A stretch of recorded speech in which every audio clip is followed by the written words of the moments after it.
Manipuler le français et l'anglais n'est pas qu'une affaire de polyvalence esthétique et simpliste. L'on ne parle pas seulement pour la beauté de la langue. C'est une nécessité qui embrasse tous les domaines de notre vie. Mais dans nos discussions, nos projets, mieux encore dans notre vécu, le bilinguisme ne semble pas être encore la chose du monde la mieux partagée. Le professeur Echou, dans un entretien exclusif sur les antennes de Wafrika TV, rappelle de façon factuelle ce qui est fait et ce qu'il faut envisager pour un bilinguisme pratique. Bon, le bilinguisme signifie beaucoup de choses. Le bilinguisme signifie d'abord la maîtrise ou l'utilisation de deux langues officielles ou deux langues dans une entité donnée. Mais dans le cas du Cameroun, il s'agit de deux langues officielles qui sont le français et l'anglais. Donc c'est ça le bilinguisme. Donc l'utilisation de ces deux langues officielles au Cameroun,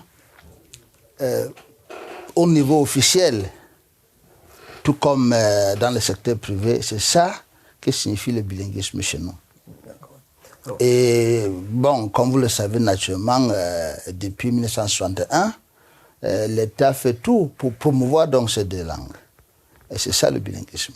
Bon, je crois que dans l'ensemble, beaucoup a été fait, beaucoup a été réalisé, que ce soit par l'État ou par les autres partenaires. Les autres partenaires, quand je parle des autres partenaires, il y a le secteur privé. Quand je parle des autres partenaires, il y a les institutions, mais soit dans le cadre du secteur privé. Et donc, tout a été fait pour s'assurer que ces deux langues sont promues. Mais en réalité, promouvoir ces deux langues officielles dans le cadre d'une politique qu'on appelle politique officielle du bilinguisme n'est pas aisé. N'est pas aisé parce que c'est une politique qui demande des moyens énormes. Et ce que les gens ignorent souvent, parce que pour enseigner ces deux langues dans nos écoles, il faut engager les enseignants, il faut les moyens, les outils pédagogiques, n'est-ce pas? Et ce n'est pas toujours facile. En réalité, en dépit des efforts que l'État essaie de fournir dans ce domaine, il y a beaucoup de manquements parce que très souvent les moyens de l'État sont limités.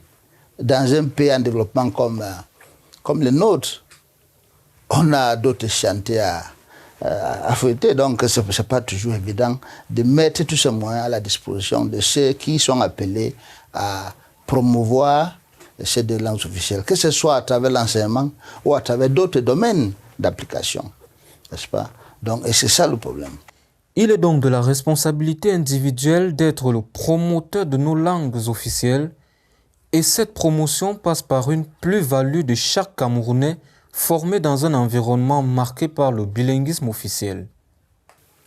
Même lorsque, dans nos établissements dits bilingues, dans les programmes dits bilingues, bon, on constate aujourd'hui, il y a les BPC bilingues au secondaire, il y a le probatoire bilingue, il y a le baccalauréat bilingue, il y a le JCI bilingue. Bon, ces jeunes Camerounais qui font des efforts pour apprendre les connaissances dans les deux langues officielles et au terme de ces formations deviennent très bilingues, en français et en anglais. Qu'est-ce qui se passe-t-il enfin? On leur donne quoi? On constate que là où l'État devait les encourager, par exemple, en les donnant des bourses, c'est-à-dire celui qui a un bac bilingue, il n'est pas encouragé. Il ne gagne rien de plus que celui qui a un bac de monolingue. En fin de compte, pourquoi voulez-vous que d'autres continuent à suivre cette voie alors que les aînés ou bien ceux qui ont d'abord suivi la formation n'ont rien gagné? Donc moi je pense, en ce qui me concerne,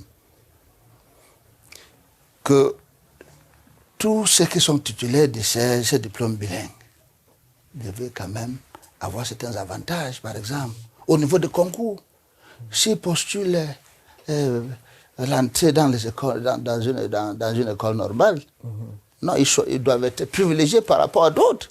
Parce que c'est ça l'élite. C'est ça l'élite. Et ce faisant, on va parvenir à former une élite vraiment bilingue. Et ce sont ceux-là qui vont permettre de promouvoir la politique du bilinguisme. Donc, ce sont autant de choses qu'il faut essayer de mettre en place. Il n'y a donc aucun mal pour un Camerounais d'apprendre la seconde langue de son pays. Une piste de solution d'apprentissage, c'est de briser la barrière psychologique du Camerounais complexé.